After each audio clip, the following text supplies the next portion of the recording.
Hey students of grade 4, welcome to the class of science. I hope you all are doing good. Today we are going to begin with the lesson 1, that is green plants. Of course, we all know what green plants are, don't we? So we are going to learn in detail about them. First and foremost, we begin with the warm-up session. The warm-up session says that we have to label the different parts of the plant. Now we have a beautiful plant over here. So this is called the leaf. This is called the fruit. This is the flower. Here we have the stem. And here are the roots. So, which are the different parts of a plant, children? Leaf, fruit, flower, stem, and roots. So, now we are also going to further see as to why the leaves of a plant are green in color. Okay? And in the course of the lesson, we are going to have a lovely discussion on that too. Now let's look ahead and see what we are going to go through while we are going to go on a journey through this lesson. We are going to understand the structure of the leaves. We are going to know how leaves make food. Then understand interdependence among plants and animals. Know some different types of plants too. Okay, so here goes the lesson. Leaf. Most plants appear green in color. Yes or no? Yes, they appear green in color. And why is the appearance green in color? Why do we see them green? The green color is because of the presence of a substance called chlorophyll in the leaves. What is that substance called? Chlorophyll. And where is it? In the leaves. Let us understand the detailed structure of a leaf. The structure of a leaf. Can you see this leaf over here? The beautiful green leaf. Now this is the petiole or stalk. This is the midrib. These are the leaf blades. These are the veins, side veins, and the leaf apex. A leaf has a flat part known as leaf blade. What does a leaf have? A flat part known as leaf blade. A leaf blade can be narrow or broad. It is flattened so that it can absorb the maximum amount of sunlight. The upper and the lower sides of a leaf blade are somewhat different in color. In some leaves, the upper side is dark and smooth, while the lower side is light in color and rough. The tip of the leaf is called the leaf apex. In the center of the leaf runs a main vein called the midrib. We all saw the midrib, isn't it? It's here in the center. A lot of veins emerge from the midrib. Can you see a lot of veins emerging from the midrib? A lot of side veins emerge from the midrib. Veins help in transporting food, water, and minerals to the different parts of a plant. The underside of the leaf contains tiny openings called stomata. The stomata are so small that we cannot see them with the naked eye. Stomata helps to take in carbon dioxide and release water vapor and oxygen. The petiole or the stalk of the leaf attacks the leaf blade to the stem. It helps in supply of water and food to the stem. Stipules are small leaf-like pair that are found at the base of the petiole of flowering plants. Did you get it? Now let's understand the meaning of this word compound. It's created by mixing or combining. This word we are going to come across in this fast days. In plants such as gulmohar, many small leaf-like structures called leaflet together make up a compound leaf. So what is the meaning of compound, children? Created by mixing or combining. So let's once again, seep into our brains about the structure of a leaf. First and foremost, the leaves appear green because of the presence of chlorophyll. The structure of the leaf, the flat part is the leaf blade. Now the leaf blade can be narrow or broad. The tip of the leaf is called the leaf apex. The center of the leaf, that is the main vein, is called the midrib. Underside of the leaf, tiny openings, they are called the stomata. Pituole, the leaf blade, it attaches the leaf blade to the stem, and stipules are small leaf-like pair at the base of the petiole of many flowering plants. Did you get it? So that was interesting knowledge that we got about as to why the leaves are green in color. It's because of the chlorophyll. And we also, I guess you must have enjoyed about the structure of the leaf too. Now moving further on, we have how leaves help in making food for plants. Leaves use sunlight, water, carbon dioxide and chlorophyll to make food for the plants. The chlorophyll in leaves absorbs the energy from sunlight falling on them. Plants absorb water and minerals from the soil through the roots. These are then carried through the stem to the leaves. That was great. Stomata take in carbon dioxide. The food is prepared by the leaves and is sent to various parts of the plant through veins and stem. The process in which the green plants use the sunlight to convert water and carbon dioxide into food is known as photosynthesis. What it is known as? Photosynthesis. Let us understand the process of photosynthesis to this beautiful diagram. First, the plant draws up the water and minerals from the ground through the roots. Can you see that? Okay, then the leaves take in the carbon dioxide from the air and release oxygen. Then the leaves get energy from the sunlight. That was really interesting, isn't it, children? And we also learned as to what exactly is photosynthesis too. Did you get it? That was a lovely thing that we learned. All right, photosynthesis also we learned. Now moving further, let us see about the food prepared by the plants. Plants prepare their food in form of simple sugar or glucose. They use glucose for their growth and development. The extra food gets stored as starch in the leaves, stem or roots. We eat these parts of the plants in which food is stored. Suppose if it is the carrots, what are we eating of the carrot? We are eating the root, isn't it? And then sometimes I'm sure you must be knowing what are gherkins.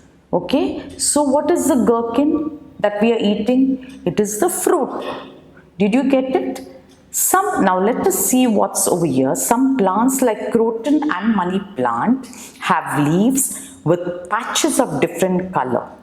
What are these plants called? Now this is your homework. You're going to find out, you're going to surf the net or ask someone and find out this matter and jot it down in your books. Next session, I will ask you something about it and you should be able to answer me. Now let's see, take up an activity.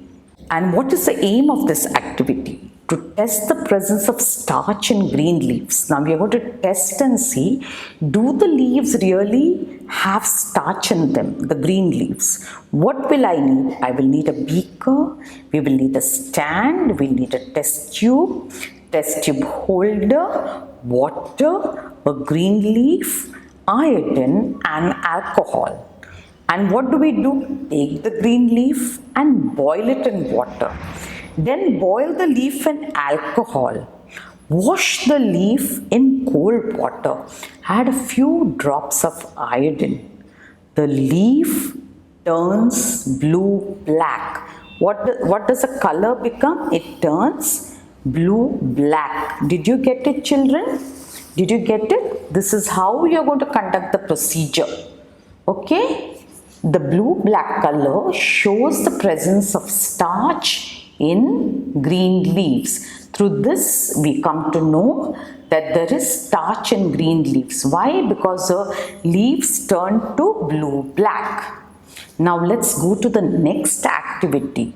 What is the aim over here? Is to show that sunlight is necessary for plants to make food. Take a potted plant with green leaves. Place it in the dark place for 2 to 3 days so that the leaves get de-starched. Cover a part of a leaf with a black strip for 5 to 6 hours. What are you going to cover it with? A black strip for how many hours? 5 to 6 hours. Now, leave the plant outdoors for 24 hours.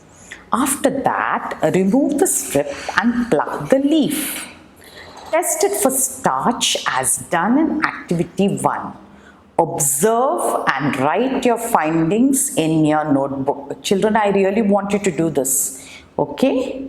Now, let's go to the checkpoint. It says state true or false. Chlorophyll gives a blue color to the leaves. Is it true or false, children? It is absolutely false.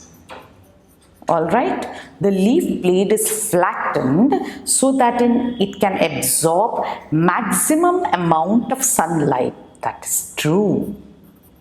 We just learnt about it. Food prepared by the plants is known as oxygen. Now that's a false. Got it? Now we'll move further on. Interdependence among plants and animals. Plants and animals are dependent on each other for their survival. Food. Plants are the main producers of food. Who are the main producers of food? They are the plants. Main producers of food. Who are the main producers of food, children? Main producers of food are plants. Did you get it? Very good. The energy stored in the form of starch in plants is transferred to animals when they eat plants. Animals use this energy to work and grow and store a part of this energy in their bodies. When the carnivores or omnivores eat these animals, the energy again passes into the body of the carnivores or omnivores in the form of food. This forms a kind of a chain where energy flows from the sun to the plants and then to the animals in the form of food. Such a chain is called a food chain. Did we understand this, children? What is a food chain? Did we all understand? Great. Now, exchange of gases. Plants use carbon dioxide to prepare food. In this process, they release oxygen. Animals use this oxygen to breathe. Animals breathe out carbon dioxide, which is used by the plants. Hence, there is continuous exchange of gases that takes place in nature. Now, let us see about the interdependence among plants and animals. Now see here, we have the plants giving out carbon dioxide and the bear is dependent on the plants, and then here is the oxygen which human beings and the animals need. Animals and human beings give out what is that carbon dioxide and give it to the plants, and then the sun's energy goes to the plants and us human beings too. So that was very interesting to see about the interdependence among plants and animals. Now we move further, some specialized organisms. Now let us see what are these specialized organisms. We have the cactus. A cactus does not have leaves. It has leaves that are reduced to spines, serving to protect the loss of water. Its green stem makes food. Can you see the spines over here? So these spines serve to protect the loss of water. Then we have the next specialized organism. It is called the Venus flytrap. It is both the producer and a carnivore. It gets energy from the sun and transforms it into photosynthesis. It also has a very unique feeding habit, as it is dependent on insects for nutrients. It catches its prey, mainly insects, and traps them in its leaves. Such plants are known as insectivorous plants. Other examples of insectivorous plants are sundew and pitcher plant. Now to find out how these plants I want you to surf the net and have a look at them. Got it? So you are even going to check on cactus, you're going to check on the Venus flytrap, then you're going to check out sundew and pitcher plant by surfing on the net. Now the next specialized organism is going to be non-green plants. These plants do not have chlorophyll. Hence, they cannot photosynthesize. These plants grow on dead and decaying organic matter and absorb food from them. For example, coral root and Indian pipe. This is how the Indian pipe looks, children. Okay, some plants like croton have purple or red leaves. They contain chlorophyll, which is hidden behind their dark color. This plant can make its own food. So we have finished with what is that? Cactus, Venus flytrap, insectivorous plants, non-green plants. Okay, now we are going to move to the final plant, that is the parasitic plant. Some plants depend on other plants, partially or completely, for their nutrition. Such plants are called parasitic plants. What are they called, children? Parasitic plants. They usually damage the plant on which they grow. Let's see the example.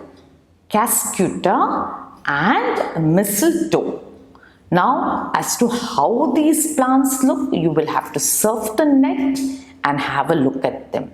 And it would be great if you could, take a printout of those pictures and stick it in your, in your special book which you have for science, or you file it up in your files. Now we summarize, let us all summarize this lesson once again. The leaf of a plant is green in color because of the presence of a pigment called chlorophyll. Very good.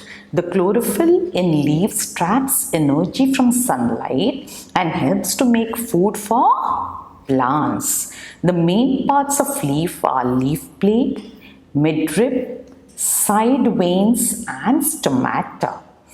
Plants make food with the help of sunlight, carbon dioxide and water. Plants and animals are interdependent on each other. So that's the end of this lovely lesson. Okay, on the lovely green plants. I hope you had a wonderful session. See you soon for the next chapter.